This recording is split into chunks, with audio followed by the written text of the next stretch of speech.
Hello, and welcome to episode 13 of the Plot Twist podcast. My name is Catherine, and I'm coming to you from Berlin, Germany, which is where I grew up and where I now live with my husband and our 3 kids. This is a slow fashion podcast focusing primarily on knitting. I also have a little mending for you. I have spun something, so I didn't see that one coming, but I'm going to show you what I produced. And yeah, I'm going to talk about all my knitting projects today with you. I hope you are well. I want to say right away that it feels sort of, weird recording a podcast amidst the news that we are facing, right? With that, devastating earthquake that apparently has ripped apart a region as big as Germany, which I cannot wrap my head around how much land that is. That is unfathomable to me, and all the devastation and the suffering. So I pondered not recording at all because I thought, so what's the point, in recording a knitting podcast, really? That's what you tend to feel, right? When horrible news go around the world. And then I thought, when horrible news go around the world and you are inevitably affected by that, right? It's all the more important to make your making a priority and take the time to knit or spin or crochet or whatever it is that you do. Journal, paint, whatever your craft may be, and give yourself that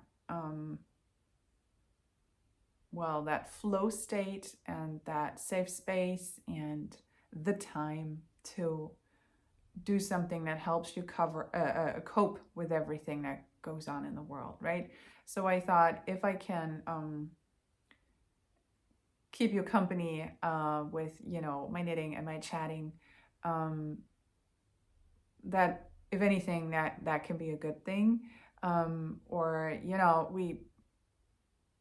not very eloquent on this, as you can tell, but I just want to say that it is so important to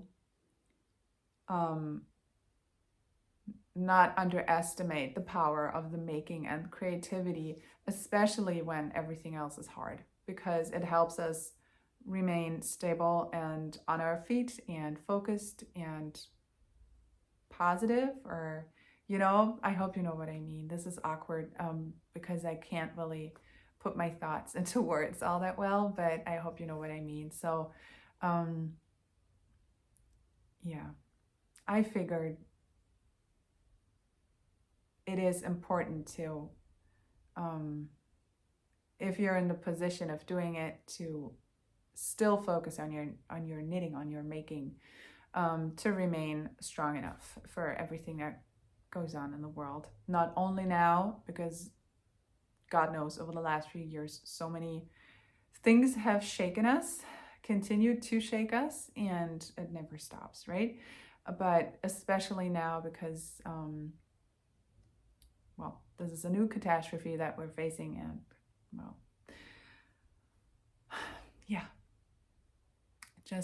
I just wanted to say that to preface my rambles and my chatting, just so you know that my thoughts are very much on that subject. So with the current news that we're going to have to deal with. Okay. Yes, what did I want to say? You can find me on Ravelry as Frau Christ. I'm going to link that down below for you, so I'm not going to have to spell it out. You can also join, and that would be so cool, our Ravelry group, which I'll also link for you. You can contact me via email. I think the email address is hello@plottwistyarns.com. And you can also find me on Instagram, which is where I'm not incredibly active, but definitely most active, as Katharina Knits. That is my handle, my name there. I'm going to put everything that I talk about and wherever you can find me down below in the description box and the show notes. So I keep those show notes here on YouTube, and you can only just click below and then this menu will open for you and you'll find everything. Okay. I can talk to you for a moment about what I'm wearing, but I have been talking about this sweater the last episode or the one before, I don't remember. So this is my Ziri sweater. If you want all sorts of information is, kind of a big word, because it's a sweater I knit about 5 years ago, so I don't think I didn't remember all that much about it, but it's a Ziri sweater. That was all the craze at the time, so I knit it in Derirum Natura Gilead. No idea what colorway that is, but I loved it, and you can see this leaf motif on the yoke. It goes over the arms and over the back, and I said last time that I think the shoulder is not the shoulder, the neckline is too deep. It should go higher up. So in my opinion, there should be short rows included. And obviously I should have included some, but at the time I didn't see it coming, that it would plunge a little bit. And also I was in that mindset of, if I include short rows, I'm going to have to do it in pattern. And so I would have had to continue the pattern upwards at the back and then do the ribbing. But then someone pointed out that, and that's the obvious solution, I really just didn't see it, I could have done the short rows in ribbing. I can still do, I mean, that I could still do, right? I could still go back and do that. I'm not gonna do it, but I don't think, maybe I will, but I don't think, I don't think I'm gonna bother, but that would obviously be the solution. That would be the way to go, and that would be easy to implement. So just to add that to my last week's, or whenever that was, discussion of that pattern, that would be the obvious solution, Yeah, I knit that on a 4.5 millimeter needle. The yarn is a dream. You can wear it next to skin. It does not itch at all. It is wonderful to knit with and wonderful to wear, and it's a very light and yet very warm sweater. The yarn is a huge recommendation. So yeah, that's the Gilead Derirum Natura. I don't know if I said that. Okay, I'm gonna dive in my works in progress. I have been working a lot over the last few days. I had a working a freelance writing job. Struggling to find the words. Oh my god, a freelance writing job, and that took a few days, and I didn't get much knitting done on those days, and which is worse, it totally sort of cramped my shoulders, both sides. The right is always worse for me, and I have that. I have sort of chronic problems with my shoulders, getting too tense, and then I get tension headaches. That's sort of the story of my life. But it was especially bad this time with not with the headaches so much, oh, knock on wood, but with stiffness, sort of. Like, it's really as if, like,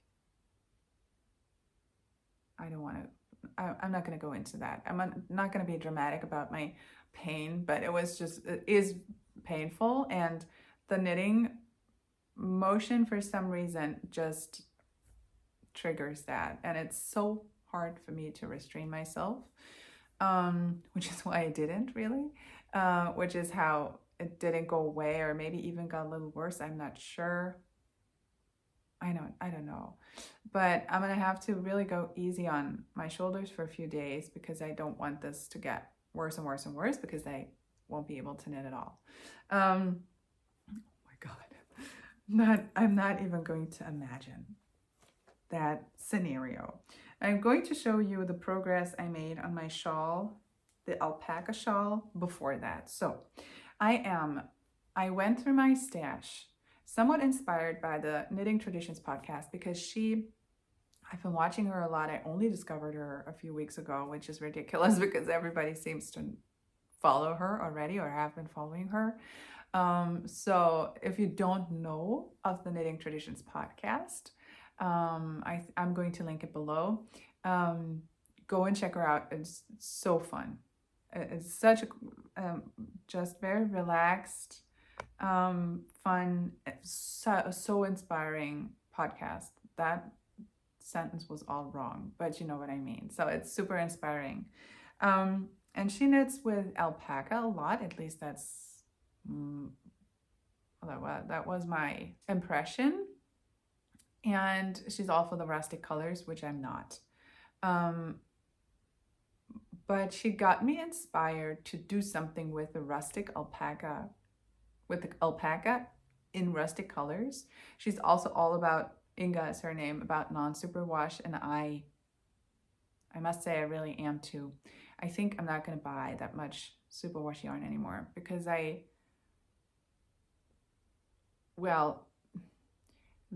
feel of woolly wool is just so much more pleasant. Things last so much longer. They're so much warmer.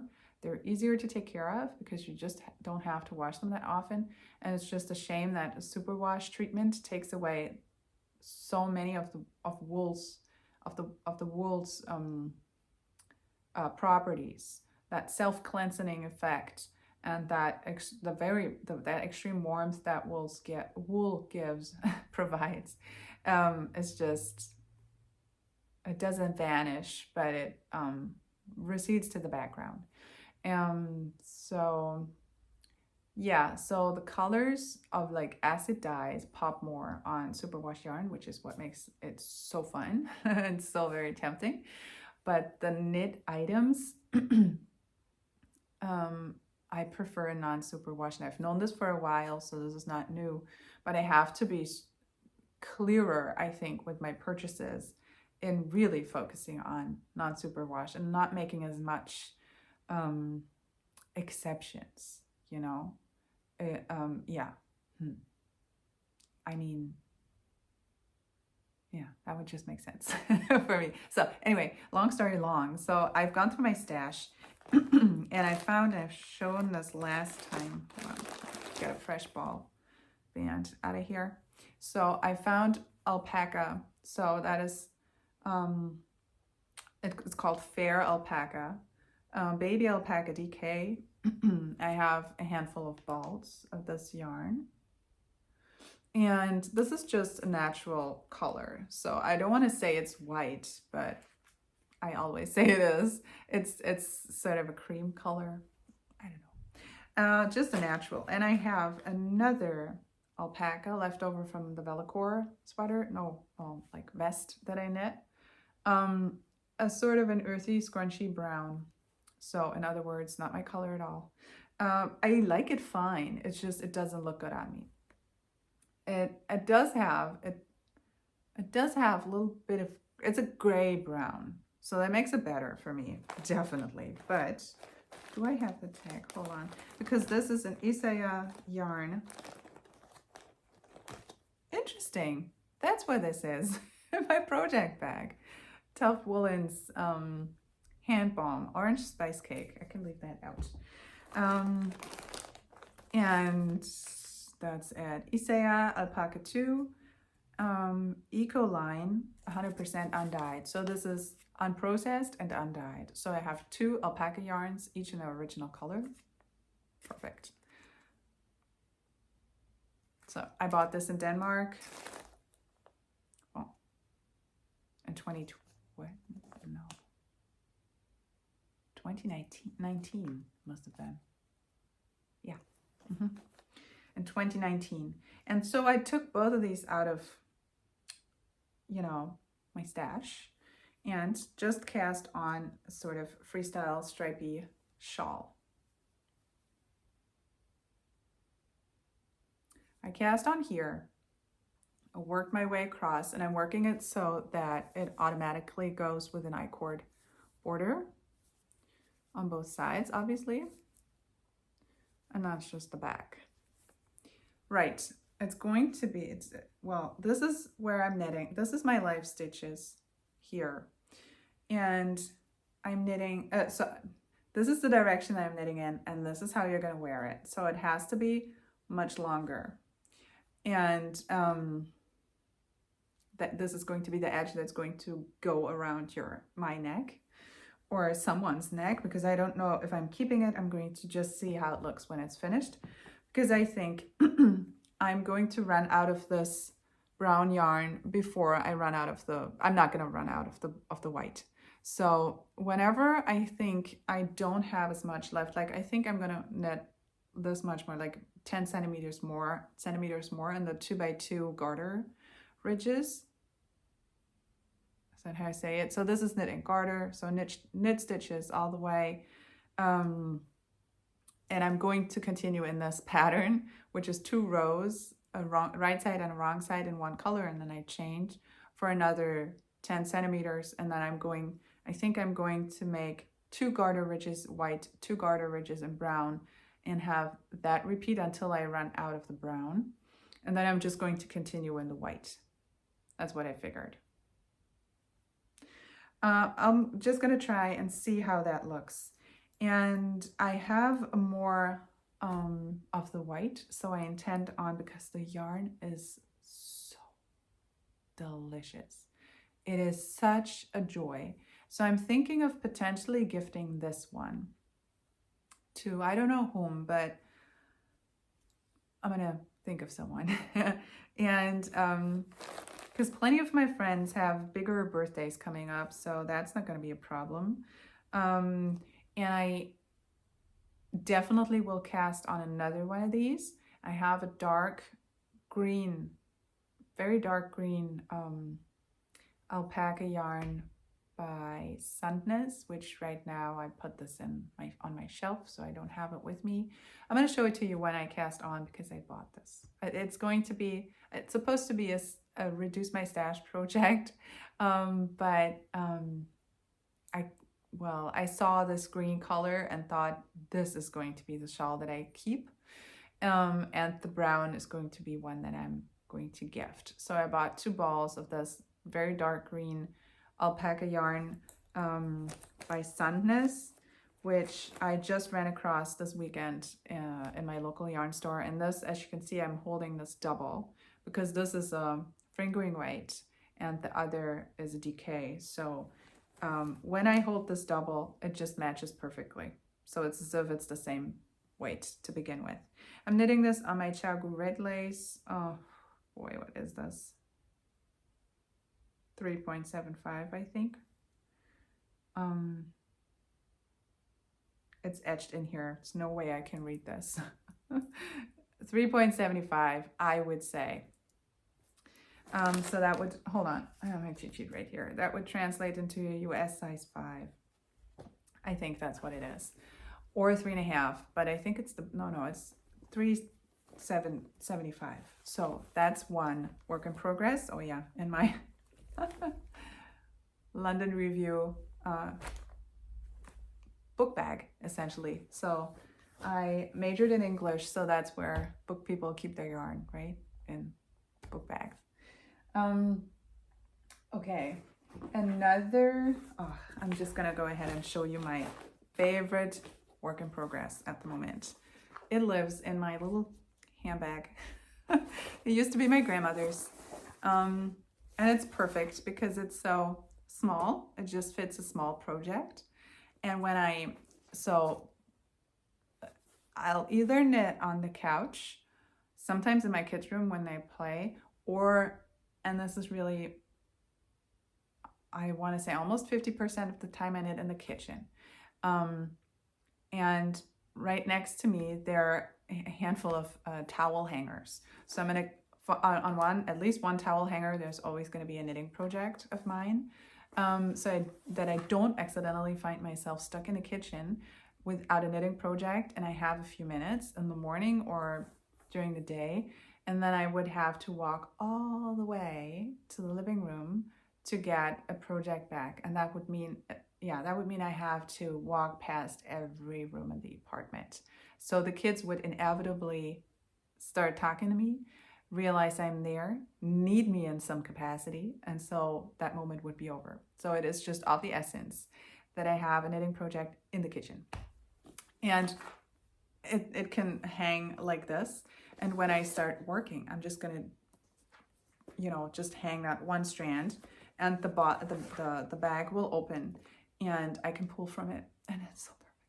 And this is one of my grandmother's handbags who has passed away about 11, almost 12 years ago. Oh my God, has it been that long? That's impossible. It was in 2012, yeah. Wow. And I took home her bags, and I'm somewhat reluctant to, every time I pull one out of the cupboard, it's not that many bags, but every time that I take one out, I'm reluctant to use it because it still smells of her cupboard. It's a good smell. And I don't want to ruin that. And I'm sort of afraid of it going away and I'll never get to smell that again, because that was always such a special smell in a good way, in the best way.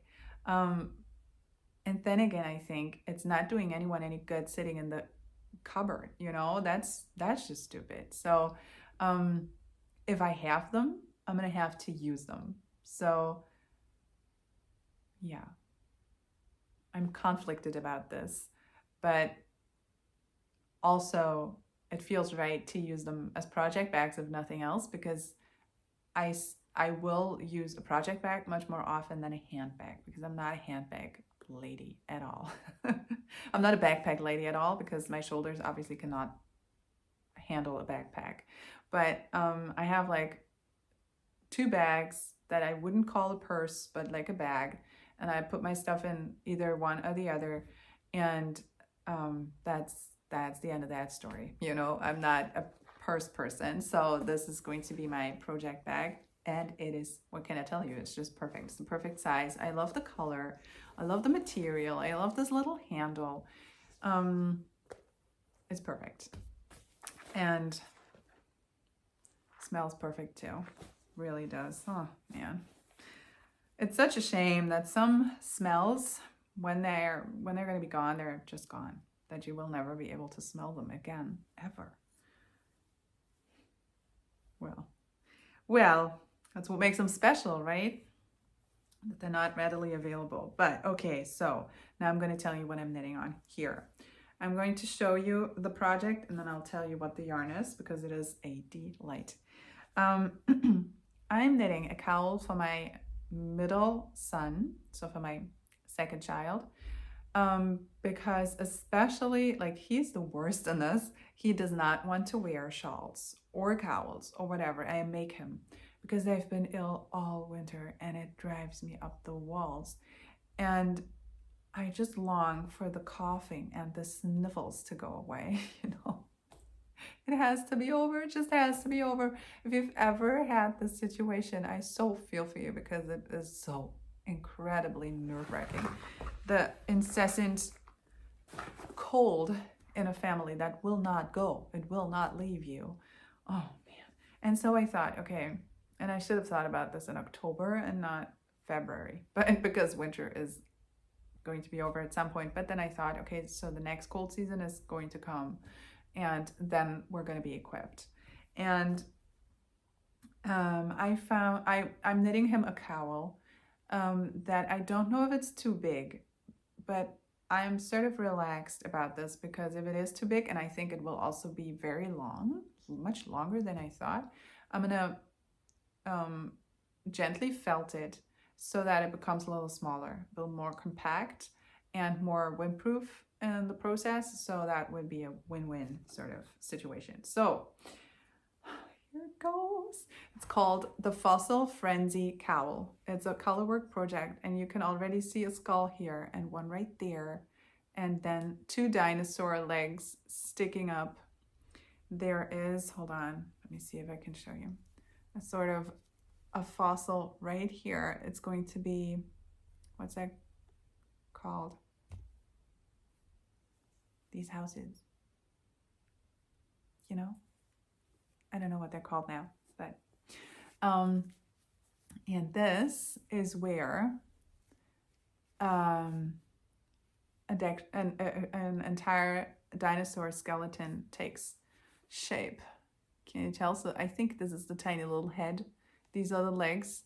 This is the tail with these bones on the back. This is Stegosaurus. So whatever that's got, Stegosaur, I don't know. So the one with the spikes on the back, right? And can you see? I think you can. This is so much fun. And I knit on this, well, not all day yesterday, but for as long as I could. See? Triceratops, is that what it's called? This fella? I think so. And well, that's it. So it's going to, I thought it was going to be twice the height, but I'm afraid it's going to be more than that. So I think felting would be a good idea. Also, these are tiny needles, but it's obviously going to be wider. So it would be plenty for me. So I think I'm gonna have to felt it to shrink it, but really carefully so that it doesn't ruin the color work. The color work, well, now it's a little puckery still because it's not blocked and washed and nothing, but I think it's not too bad, is it? Okay, so 1 by 1 is always super easy, but I think I'm doing a better job than I thought. You can see it's a bit puckery, but that will go away. And I'm knitting this on a, what is this? 3mm needle. So it's the same yarn that I'm using for my festive, what's it called? Festive yoke sweater, right? And I'm using a 3.5 on the sweater. And I went down here because I want it for it to be a bit more compact, a bit tighter for the size and for the windproof aspect. But I think if it's a little big on him, he's still going to love it, I hope and think. And better he wears that, and it's a little slouchy and a little big, and wears like a smaller, thinner, snugglier cowl underneath, because that he will wear. And he's warm, rather that way than the entire protest every morning. I don't want to put on a shawl, and the whole song and dance every day, and the trying to sneak out the door without anything around his neck and so on.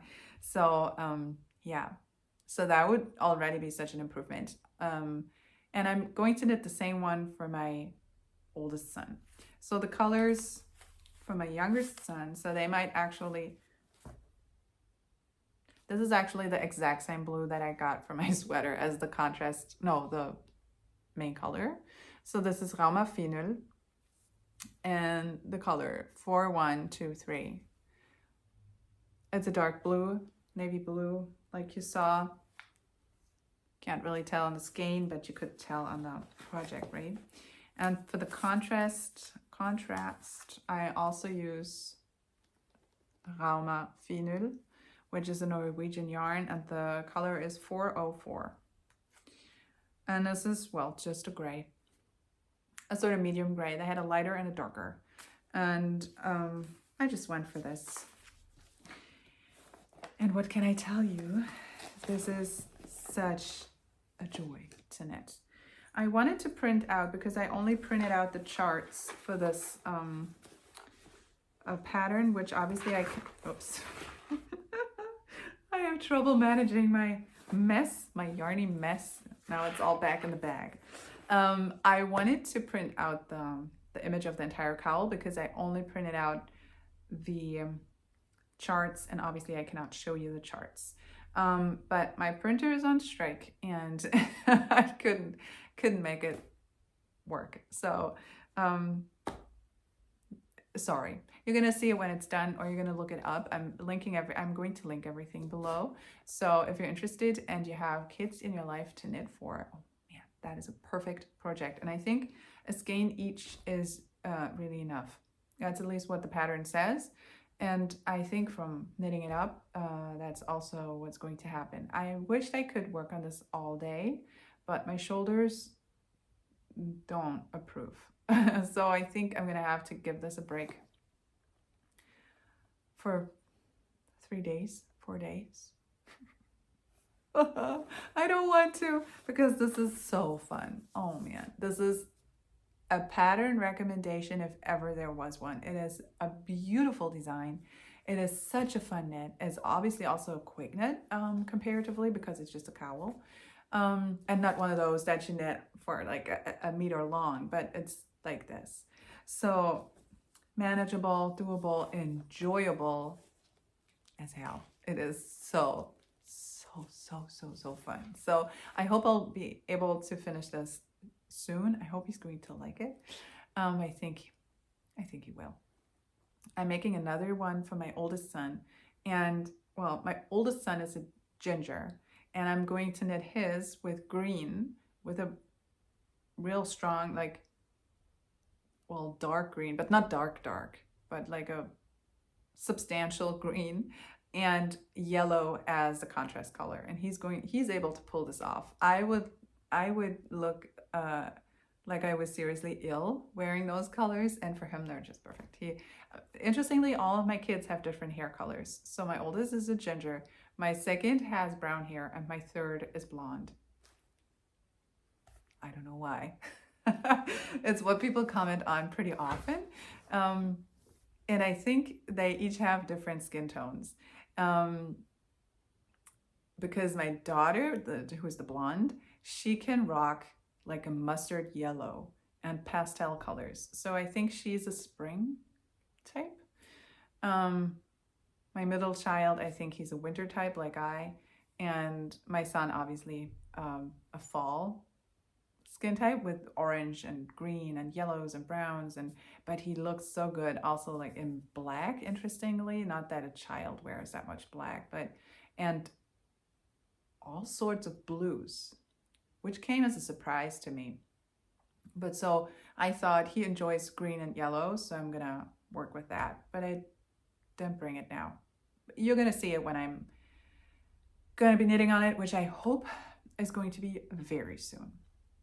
Okay, now, no, hold on. I've also, decisions. Which bag am I going to pull? So this is I'm gonna show you again, this beautiful bag I showed you last time. It's made in my backyard. That's what, well, the shop is called, or the maker, not what the maker is called. The brand is called, the shop. She always makes the fabric herself and sort of prints, so like stamps, prints the motifs on the fabric, and then she sews it. It is beautifully made. I just, after having shown this last time, I went to check out her shop, and man, it was such beautiful bags there. Like, I was really tempted to get more. This was a gift in my fiber share package, pre-pandemic. I love this project bag so much. Just so gorgeous. And when I saw all the beautiful prints that she had in her bags, and I know how good quality this is, I felt very tempted to buy them. And so I immediately shut that window, because I thought, no, this cannot happen. I'm not going to go down that rabbit hole. So the next knit that I'm going to show you is also one that I talked about last time. The yarn is Frieda Fuchs, which is a Berlin dye team. And they gave me this yarn, so I did not pay for this. This is their Wonneproppen Decay in the color Schwarzes Basilikum. This is the one, and the other Mariendiste, which is the lighter color. And so this is a Decay base, superwash merino, and I'm knitting a shawl design that I had in mind. I had written it up, I had started, and then for a host of reasons I let it rest, and none of the reasons had to do with either the yarn or the pattern. So I thought, okay, I got yarn support for this pattern, so I'm gonna want to finish it if only for that reason. And also I enjoy the pattern. I have written it up so that it's correct. I have to work on this. And now I've contacted a tag editor, so I'm going to send it there soon. And I tried to make a dent in it before I took on my writing job. I had taken it on, but before I had to start on the project. And I've shown you this last time. It's a bit hard to show because it is so scrunched up, but it's so wide now, the wingspan, that it doesn't. So this is the half, and then same on the other side. So it doesn't, those needles don't allow for me to show the entire thing. It's a shawl where you increase down the middle and on the sides so that you get a triangle. So there is going to, this is so scrunched up, I'm sorry. There's going to be like a tip down there, and then it goes all the way around. I'm not even at the end of my set of my first yarn balls, respectively. And this uses up exactly the same amount of both yarns up until the end, when I think I'm going to finish everything with the darker color. I cannot really show you because of, you know, what I'm dealing with here. But that's what it is. That's what it looks like. So I'm going to send this off to a tag editor, and then once this is off the needles, hopefully, and I can somewhat show you more than just this, I'm going to look for test knitters. If you feel inspired to test knit a shawl and a DK weight, or heavier, I wouldn't go for a fingering weight with this one because it's striped and it's already very busy. And then you wouldn't at some point be able to tell, and it would be an awful lot of knitting. But if you want to go bigger, that is always possible, and you just have to knit fewer repeats and you would have bigger stripes. If you for some reason think, oh, I want to try this out and test knit this for her, even if you've not even seen that bad girl right here, but you could tell a tiny little bit what it's going to look like. You can always send me an email or contact me on Instagram, but email would be probably better because there is no chance that I'm going to miss that. Then go ahead and just drop me a line. Otherwise, I'm going to go looking for testers when the time comes. But this is also something I've been working on a lot. A lot of knitting went into this. It's just that with back and forth, no, that doesn't make any sense. But with the nature of a shawl is just that it takes forever for me. And so this is what I have left over on each ball. This is the light color Mariendiste, and this is the darker Schwarzes Basilikum, which is a dark purple. It gets a little bit blown out.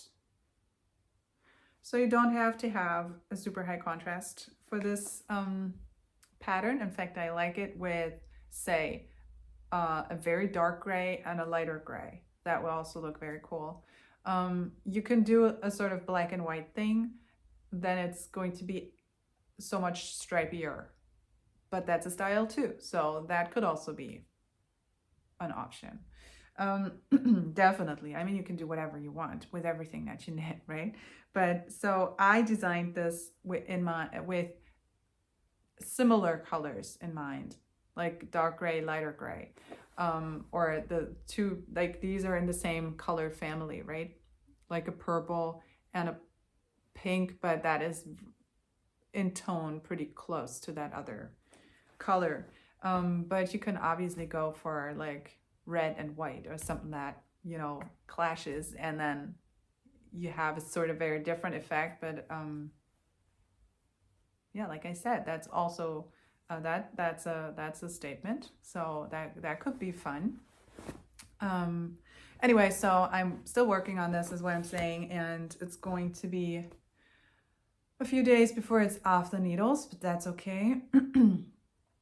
But I am actively now working on this, and that's what's important to me, that I see steady progress and that I know I'm getting somewhere with this.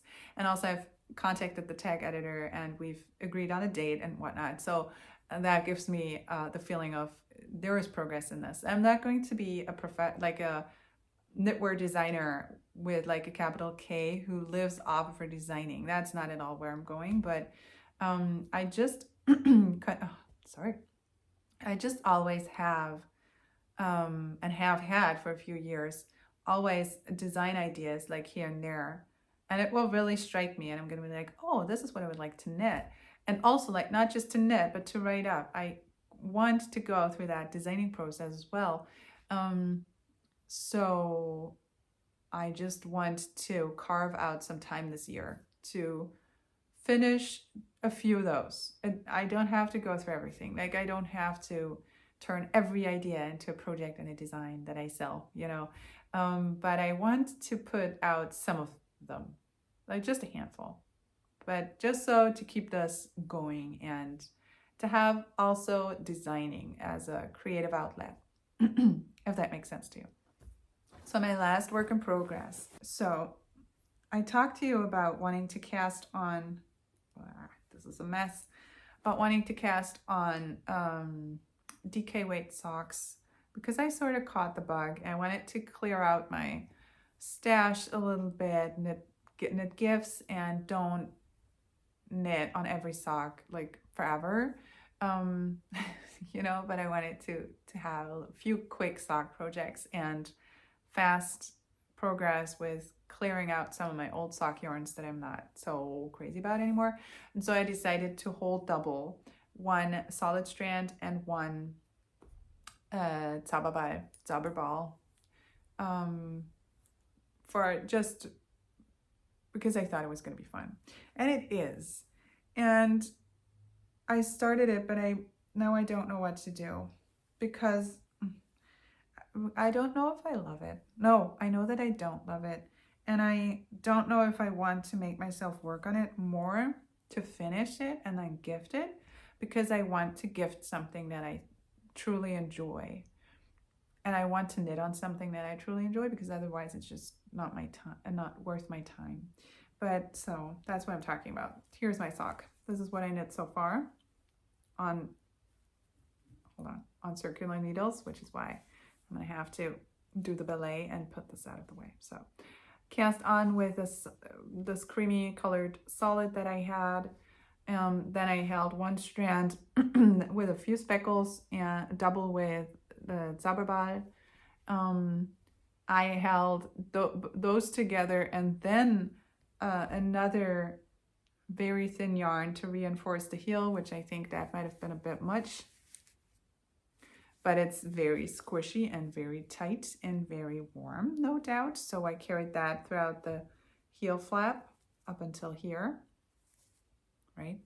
And now I'm working on the gusset area right here. So yeah, and the yarn changes as Zauberballs do. So now I'm in this yellow, black strand. And so the contrasting yarn is this, which is called Beach Tammy Wee Designs or tammywee.com or something like that. Just a scrap that I found.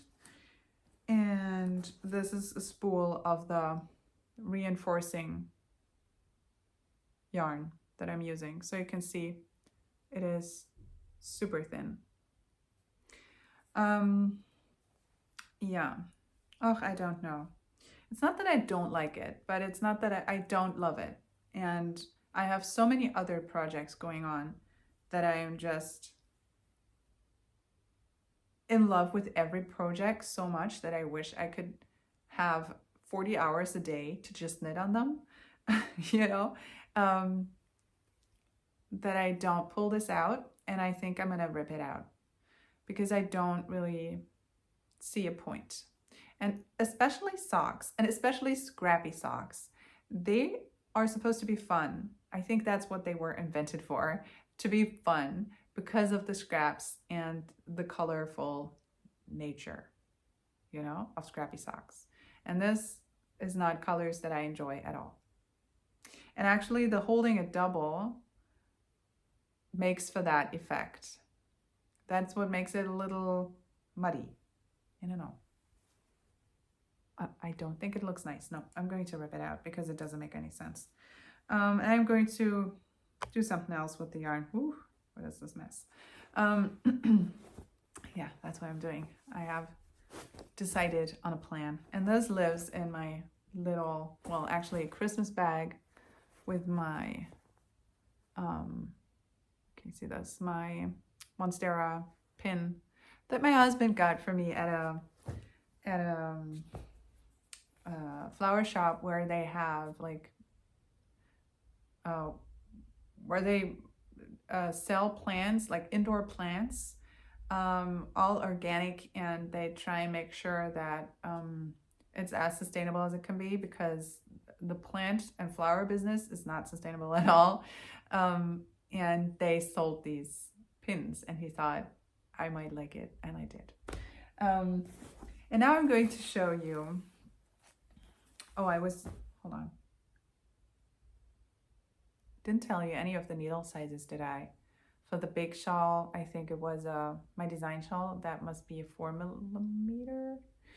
And the socks were 3mm, sorry.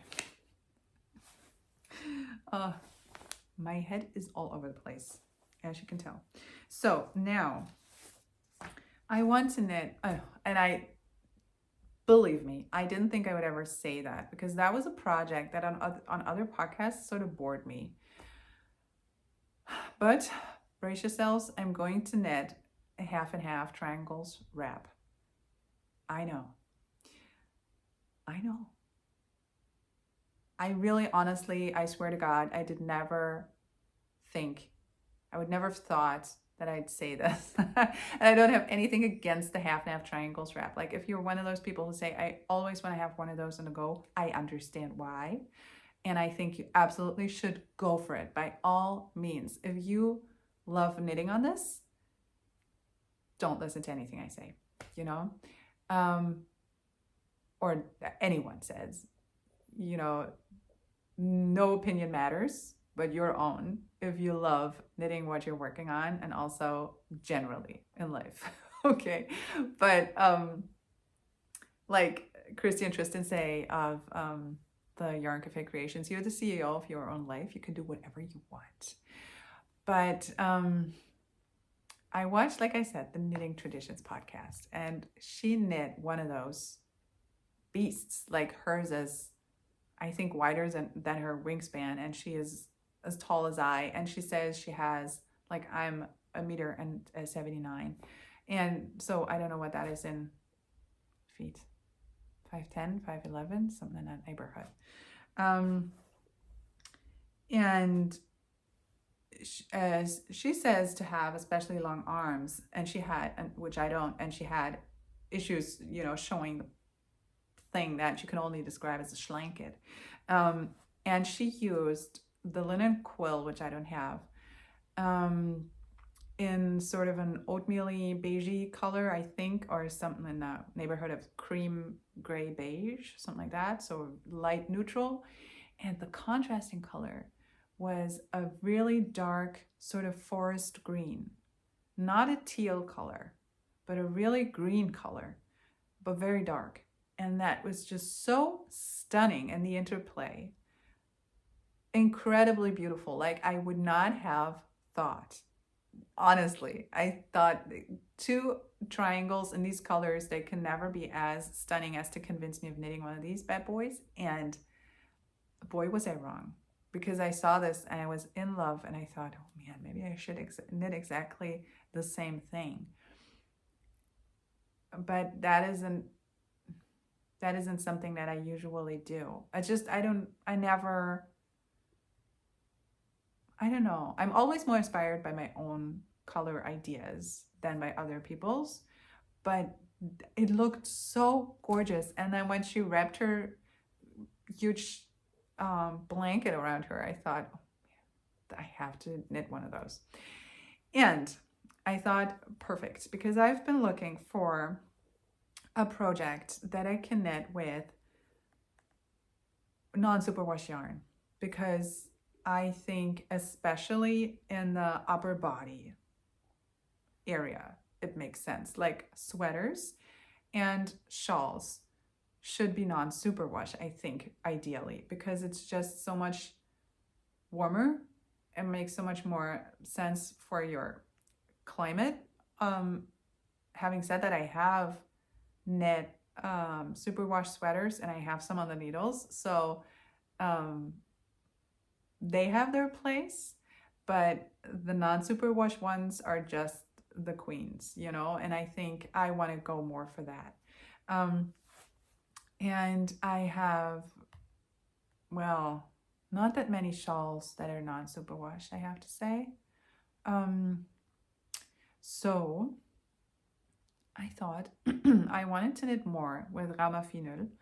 And I thought that is the perfect excuse to try a few colors or get a few colors, because my local yarn store has stocked up on all the Rama Finul kind of colors. So this is what I got.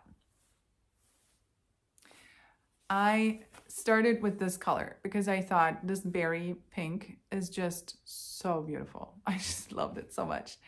And so the purple went with it. Then I went for this dark purple, which, hold on, I'm going to go through this. So this is color number 466. Looks like this. This is not a color number 427. This is a very blue dark purple, 474. This is even the PT2, so I think this is one of the old badges because they changed from PT2 to just Finul, I think. I'm not sure, but that's what I think to have learned on the on the Scandier Knits podcast. I'm not sure though. Could all be wrong. And this is the 4006 colorway in like a purpley gray, a color that I really love. A purple gray, perfect. And so I arranged them in this order because the half and half triangle, if you don't know it, how it works is you knit a square, but you knit one triangle, you cast on it's a free pattern, so I'm not giving anything away. You cast on 5,000 stitches, and then you knit back and forth, and the rows get shorter and shorter and shorter, so that you knit a triangle. And then you knit the other triangle immediately attached, so there is no seam or anything. And I thought I would knit it in this direction so that, hold on, so that this berry color would have the most representation, because obviously the rows would be the longest, then this, and this would have the little top bit left, so that every block would be the same height, but just obviously not the same width as the rows get shorter and shorter as you go. Okay, so that was my idea. I want to color block it. I'm going to figure out how many garter ridges and divide them by 4, and that's what I'm going to do. But this looks like a fade, and I don't want that. I don't want to fade anything anymore. I just don't want to fade a half and half triangles wrap. Then again, it's color blocks, so the danger of fading a color block blanket, which so a piece that is really big is pretty slim. Then again, looking at it like this, it's sort of, that's what's happening. Then, however, if I twist this around, this looks so much brighter. If I do it like this, none of this is really, and I don't want to put the gray in and have just a little bit, like the shortest row is knit in one of the other three. But this would be an option. Not really, somehow. Maybe like this? No. I don't know. I always come back to this. I mean, I could insert this somewhere here and break it up. That might actually be nice. Well, it might also work. What do you say? If you have recommendations, like, okay, I think either this or the initial, this. I don't know.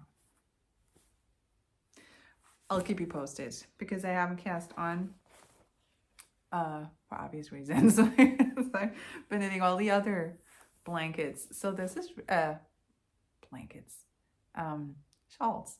So this is really surprising because I am not a shawl knitter, and all I'm knitting on is shawls, and I did not for the life of me see that coming. Because I have another one, like I have a shawl in waiting. I have the Malt Magic that I talked about. I have all the second one because I knit one years ago. I've caked up all the yarns for it. They look gorgeous together. In a sort of purpley color spectrum. Gorgeous. I thought it was beautiful, and I'm over the moon happy that I found a good project for all those special singles gains that I have. But I didn't even get around to casting it on because once I do, I know I want to knit on it all the time because it's so addictive. If you haven't knit a Malt Magic shawl, you absolutely should, because it is just going to be the love of your life. Really. But I am also really drawn to these colors that I've just shown you. Yeah. And I'm going to show you the contrasting color, the same gray that I'm using for the cowl. So because I thought with all the craziness, just a gray would be so cool. Because it would, looking at the colors, and have rearranged them, and I'm thinking that might be a color combination, because now I'm going crazy over the placement of the colors, which I don't have to worry about because I'm not casting on today anyway. So, you know, I can let this go, but then again, I cannot let this go. I thought just a gray would be perfect it does both things. If I knit one triangle in just this gray, it will both accentuate the colors of the colorful triangle and relax the situation. You know, if I were to knit a very busy or very loud color on the other triangle, that would be a completely different style. It could also look amazing, but I wanted to have the option of putting the gray out and having the blocks of color only peek through when you wrap yourself up in that blanket, or vice versa. And I like it that it both calms the situation and accentuates the colors. I wanted to say jewel tones, but it's not all jewel tones, but the pinkiness and purpleness that is going on there. So that is a work in progress that I hope I can cast on in the very near future, shoulders permitting, life permitting, health permitting, not only mine but everybody else's. And yes, I have printed out the thing. I've put it in my bag. This is, I usually don't only just use tote bags, so this is a tote bag from my I want to say my local theater, from a theater here in Berlin that I love and have gone to like so many times in the past. I not so much anymore since I had kids, but before then I went there like a crazy person, Shabina. So if you're a theater person, you will know this. You will have heard of this theater. Yeah, but that's a different story. So I'm going to quickly talk to you about my spinning because, and that was again, those last 2 weeks maybe, they have been like a stunner to me. The things that I was drawn to astounded me, but I went for it. I wanted to continue spinning. And I thought, perfect. It's a little easier on my shoulders, so that's what I do now in the evenings rather than knit. And if you've been here for a while, you may remember me buying yarn at the Berlin Wedding Wool Week, which was the yarn festival, the tiny little yarn festival, the first that took place, I want to say after COVID, last summer at my local yarn store in a part of Berlin that's called Wedding, so hence the name. And there was someone there who sold their fleeces, like braids. Faserliebe is what it's called. I'm gonna try and link her below. And it was 100% Rambouillet. So that's what she wrote on it here. Rambouillet, and Faserliebe is her, this is upside down, her name. So I'm going to try and link her. And I bought 2 beautiful braids, one in like pinks and lilacs and the other in dark red, purple, and mint green. That's the one I have on my wheel just now. So I hope I'm going to be able to show you next time. But the other braid has been entirely spun and and made into a hank, a yarn. But it's still drying. So it has almost dried completely, but it was still in the process of drying. So I haven't skeined it up or, done nothing to it. It's just still, I just took it off the chair like this. So, and you can see, I mean, the colors are gorgeous, but you can tell, I'm looking for a portion that can show you where you can actually see. Yeah. You can tell I'm really a newbie spinner. This is a mess, but it was spun with love, and I learned a lot with this. Like now with my second braid that I'm spinning, I realized that my strand that I produce is so much more even. It is not, there are not those bulky bits. It doesn't rip all the time. All the time. This didn't rip all the time, but there were chunks in it where I thought, "Ooh, what have I done here? Like, how did that happen?" But and it's not dramatic. I mean, I learned how to do it, and it's the second or third skein that I've produced in my life. So I really don't have to live up to any expectation whatsoever, but and I do it for the joy of doing it. And if I knit this into a hat, say, I'm going to love it. And I don't care if it's crumply or unevenly spun, because I'm just going to enjoy it very much. I don't know what I'm going to do with all my hand spun. Thinking of making a blanket out of it, or the yarns, with the ones that I use as like tryout material, because once I have it all figured out, I can spin a sweater's quantity. But until then, I don't know. I'm gonna wait and see. But like here you can see, first of all, the colors that are, I guess you would describe them as mauvey possibly, but there is a lilac in there. There is a lighter, very light pink and a more mauvey pink. The colors were more clearly separated, but as you spin and then twist the strands together, apparently obviously they blend together, right? But so you can see how uneven this is. Like there is these really fine strands that have too much twist. Oh, see, maybe you can tell. And then there is this that is just very fluffy. Again, something like this.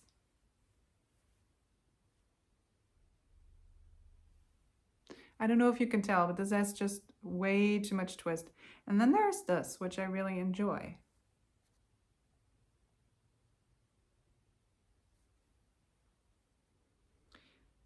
So there are a few strands that are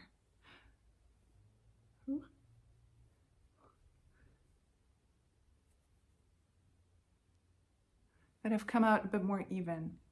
So yeah, I don't know. It's hard to show. I hope you get an impression of, you know, of my spinning. Yeah, but I'm happy with it. I mean, I'm learning how to do this particular craft, and it feels nice and soft. It is, I think many of the strands have too much drill, too much spin, but it doesn't make them coarse. I mean, I assume they would be softer still, but it's not, had I, you know, gone for less twist. Twist is the word. But I will have to figure out how to do that and be easier on the yarn. But I have absolute faith that this skill is one that I'm going to pick up as I go. And it doesn't have to be perfect, which for me is like a big thing to say. I don't at all intend or expect for this to be perfect ever. And I will enjoy the imperfection of that yarn. But I think it's fun. It is such a fun color. I think it's just very pretty. Okay, and then I've done a little mending. So my son had one of his house pants, sweatpants, whatever you want to call them, had a hole in the knee inevitably. And I didn't want to put a patch on it. And so I just darned it like I would a sock. So like I wove the whole shot and then the area around it. And you can see it, but it's not super visible. And also nobody cares because it's just, he's 5 years old and he's just going to wear it. And he's good to go again. So I did that yesterday as my husband was preparing dinner, I think, so that this subject would be out of the way, because these things that break sort of all of a sudden with the boys, they're always super important. And then he's going to be like, why didn't you mend that yet? Why is not ready for me to wear like the next day? And I was just happy to get it out of the way. So I did that. I had 2 dishcloths that I had hand knit to mend because they had somehow gotten holes in them. They have been used a lot, so it was just old age maybe, but they have been laying around forever, like for a few months. And then it was like a 10-minute job, just weaving the thing shut. There was just just a few loose stitches. Everything else was still intact. It looked way worse than it was. And you can fix it in no time at all. So I did that. Don't have them now to show you because they're back on the shelf and in the kitchen sink, I assume. Okay, so these are old socks of mine that I bought, and I mean, look at them. They're big. They have gotten very roomy over the years. They're old. Like I bought them at my grandmother's, the town where she lived in and she died a year and a half ago. And I bought this when I visited her way before I had kids. And when, well, these must be 15 years old. And this is the first time that they're getting holes. Not holes, but that the yarn is wearing thin. So I knit the entire leg and ribbing, which I haven't done in over 10 years. So, and I remember wearing them in my old apartment, and I remember her being very fit and not as old when we went and bought the yarn, and I cast the socks on there. So they may have been knit on a 3mm needle or a 2.5.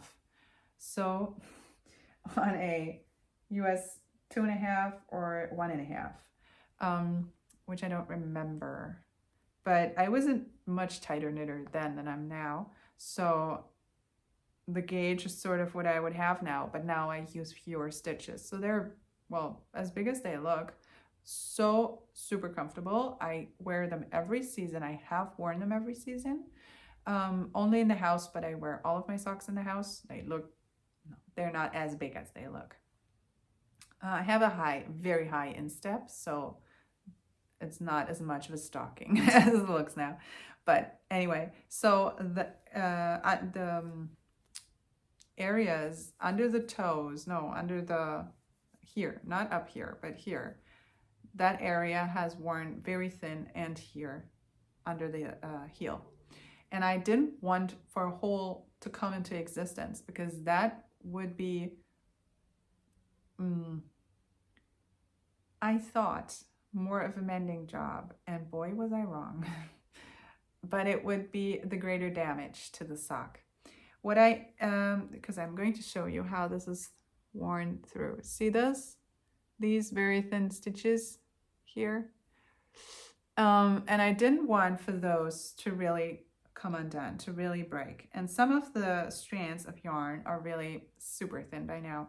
And what I decided to do was so-called Swiss darning. So you retrace with a new yarn the steps of all of the stitches that hang by a thread, and then the row above that and the row above that. So basically with your needle, but like darning needle, you reknit that area that you want to patch. And it just so happened that I had the perfect color yarn, so I did this. This is the new patch, right? It curls in a little bit on itself because I'm not done yet. So I Swiss darned, and excuse the pilling. This is a well worn sock. It's an old lady by now, and I'm not going to take the pills off with a cleaner, because then it will just, I mean, they protect the fabric, right? It will just break faster. So I never depill a sock. So I've done this work here yesterday. Can you see? So you can see I really just retraced the stitches. This looks as if knit, right? And I'm going to have to do the rest. This is going to take me as long as knitting a new sock, I'm afraid. I don't know. But I'm going to have to do like the amount that I've done. I think I want to go have to go up to here. I did the same on the heel. I still have to pull the yarns in and weave them in on the inside, but I couldn't knit it with one strand of yarn. That would have had to have been so long that it would have been unmanageable. But that's the heel that I redid. So this little square right here. And I just happen to have this scrap, but this is all used up now, unfortunately. This was Filcolana Alvetta, the sock yarn, the Filcolana sock yarn.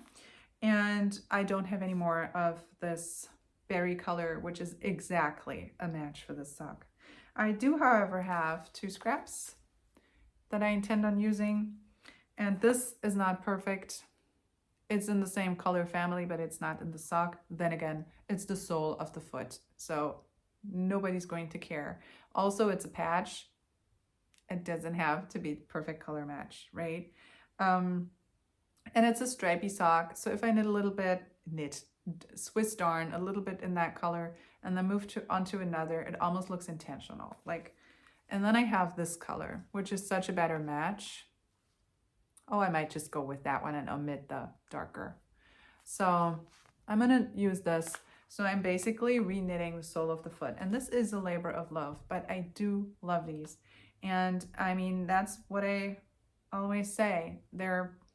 We have a relationship to the things that we own.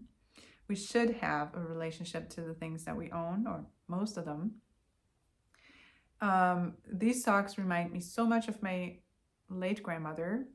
They're both gone now. So the one with the handbags is my other grandmother, my maternal grandmother. So that was the grandmother for me in my life. But I always was, I was also very attached to this grandmother, my paternal one. And I really want to hold on to these socks. I mean, I think the colors are beautiful, but also I want to just keep on wearing them, and literally until they fall off my feet. And I think the sock yarn is just beautiful. I should have bought more. It's colors that I absolutely love and adore. Those berry toned pinks and purples, just so gorgeous. And with this minty gray, beautiful. I would buy it again. I have no idea what it was though. Not even the brand, nothing. Yeah. Well, that's the story of this sock and of this particular mending project. And it's going to take me a few evenings, but that's okay, because the thing is, very often, I just cannot keep my hands still.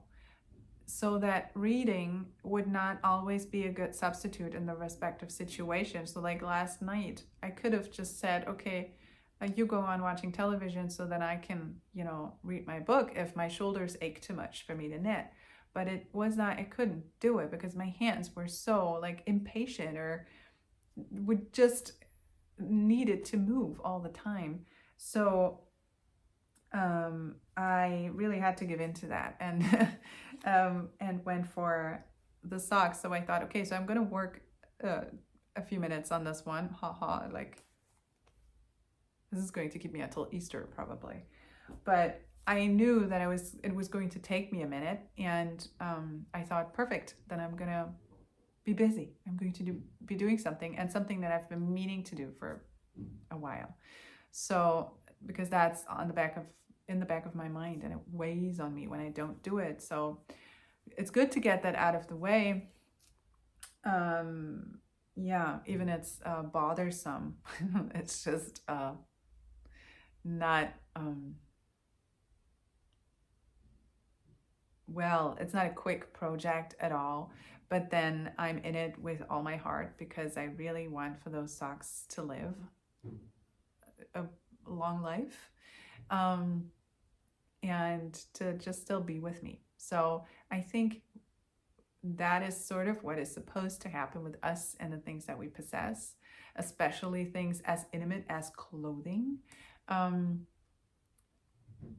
We should have an attachment. We should be sad when they break, which doesn't mean that everything has to be the end of the world. One day I'm going to have to say goodbye to these socks, and it's going to be what it is,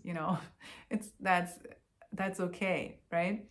But if I can prolong their life, that's good, and of course I'm going to darn them. And the Swiss darning technique is actually pretty cool because you can, if you have the right yarn, you can be really invisible. You can do invisible darning, darning. Yeah, why not? Invisible darning. And it's very sturdy, and it's not a high skill level at all. It sounds like it, but you just retrace. So you go behind 2 stitches, like where the original stitch wraps around the thread of yarn that comes in the next round, and then down under two the corners of the stitches below up again, behind the next, down, and under the next two corners of the stitches that meet there. You know, that's how the yarns like hold together, and you just retrace. I mean, the yarn tells you where to put your needle and where to go. And it is just a very efficient, if somewhat bothersome technique, but it will be worth the trouble because it is really sturdy and strong. And you can, I mean, I also thought I could just pick up, because I've seen people do that, and I thought this was so very clever. I could have also gone in here where I started my darning, where I thought, now this is the area that has to be repaired, and picked up, say, 20 stitches, knit up a flap up until here, and sewn the flap back on here, right? I could have done that, or even to omit the sewing, pick up stitches here, knit so that they meet in the middle, and then close the gap with the Kitchener. You know, you can do that and just sew the side seams on and make them as wide as the footer almost, so that you don't step on the seam. And then you have knit an entire flap. That might be faster, right? If you don't want to go, it would definitely be faster. If you don't want to go through the trouble of Swiss darning.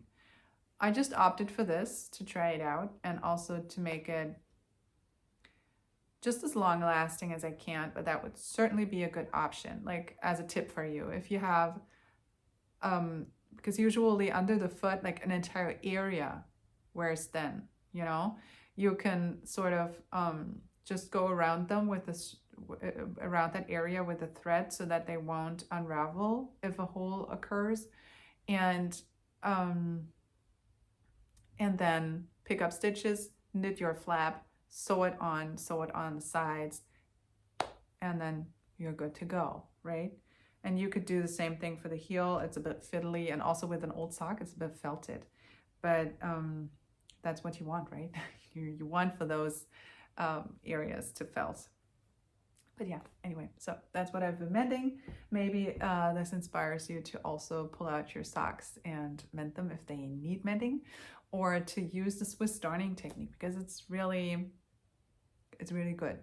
And I could use it on a different sock months and months and months ago, where there was just, like, it was just 5 stitches or something that needed repairing. They were still there, but very, very thin, and it must have been some flaw in the yarn, because they weren't old socks, but a softer yarn. And so I went over those 5 and the 5 above and below, to, you know, give it more structure. And that was that, and you don't see it at all. So this is really fun. As for current obsessions, I have to say, I am really obsessed with my stash. Even if I went around and shopped for the Rama Fenel, that was because I wanted more rustic, non-superwash yarns. And because I had special projects in mind, and I did not have the yarns that I needed for those projects in the house, you know? So I bought those yarns with projects in mind, and also projects that like burn under my fingers I want to cast on so badly. So this was not like, I'm going to do that when the time comes, but I want to do this now. So, okay, I'm going to buy the yarn now.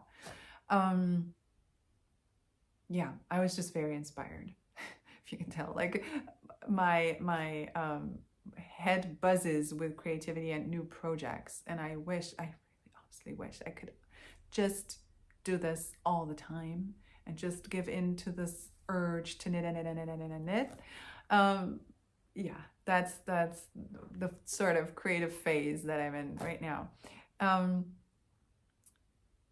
But it all started out with me being super inspired by my yarn stash, which is how the striped alpaca shawl came about, and which is why I definitely want to cast on a second, because the yarn is a delight. And like I said the last time that I talked to you, like, why would I run around buying yarn for new projects if I have this beautiful yarn at home? Which now I contradict myself, but I am large. I contain multitudes, you know. Um, and yeah, I just thought, why have I not knit with this before? Because I never knew really what to do with it. Um, I bought this for a specific project and I knit the project, but I bought way too much, you know, by accident. And then I didn't know what to do with. So now I'm super inspired to knit this up in two of those shawls, and then there is still going to be some of the white yarn left. I'm going to have to see what I do with that. But yeah, and then I was super inspired to take out all of my beloved, precious, beautiful, purpley toned single skeins and put them together for mold magic, because all of a sudden I knew that's what they want to become. And then I, you know, am super inspired to get all the different Zauberballs out of there that I have in different yarn weights and turn them into socks, scrappy or not, you know, and so on. Like I have other projects in mind, like the mittens that I showed you last episode that I want to make, the Gryffindor mittens. The yarn is all caked up and ready to go. And other, like, I could talk about this forever. Other things in my stash that isn't super big. I was, like I said, also last time around, I was putting together a swap package, and I thought, oh man, I really don't have that many yarns, you know, that I can break into that are not designed, designated for a specific project coming up. And I really don't have that big of a stash. I don't. But it feels so good to use it up, to give it some love, to use what I have. Because, I mean, why spend money, hard-earned money, on something that obviously has to be produced and processed and shipped and whatnot, right? And not use it. That is not what the world needs right now. Does not make any sense, you know, in any way to me at all. So if I have a shelf full of, you know, yarn that makes me so very happy, man, then, you know, I can be very grateful and just enjoy the hell out of this yarn, you know? And so I'm very, very obsessed with my stash right now, and I'm really enjoying that so much. I really enjoy that immensely, that this stash gives me so much joy. Joy, joy, joy. And I, what a sentence, but you know what I mean. And yeah, it's also like liberating to just size it down, because I want to really size it down a bit. Yeah, and I will, and I have, but I will continue to do that. And another thought that I had with regard to my stash is, it makes so much sense to use what you have, because it's also a way for me of connecting with my former self who bought all the yarn, right? And of telling her, you did a wonderful job in providing for me, because you knew the day would come when I would be, you know, all about this, or you provided for me so that I would never go without yarn and have these beauties to pull, you know, just to pull from and cast on projects on a whim. Instead of, you know, feeling guilty about things that I have once spent money on and now maybe don't want anymore or don't need anymore, in which case I should let it go and just give it to someone, because I'm not going to get my money back when I keep it. So I might as well give it to someone, and they can use it, and I can live guilt-free, you know, and just not make the same mistake again. So not buy stuff that I will not immediately use, and then in a few years' time possibly not want or need anymore. So it just generally, I feel good sizing down with my possessions, and yarn is not an exception to this, because if I have too much yarn, it also becomes clutter to me.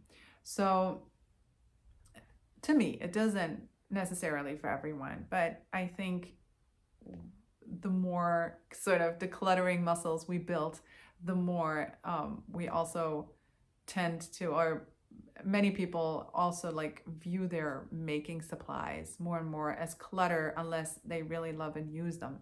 So yeah, I really feel that with pulling from my stash, that I can connect with that former self who bought this years ago, and I can, reach out and say, hey, thank you, that was really beautiful yarn, and see, now I'm making something with it.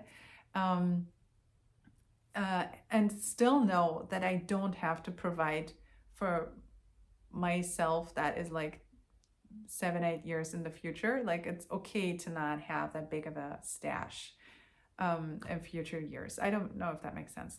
Now I said I don't have a big stash, and I don't, but like I have more yarn than I need, and yeah.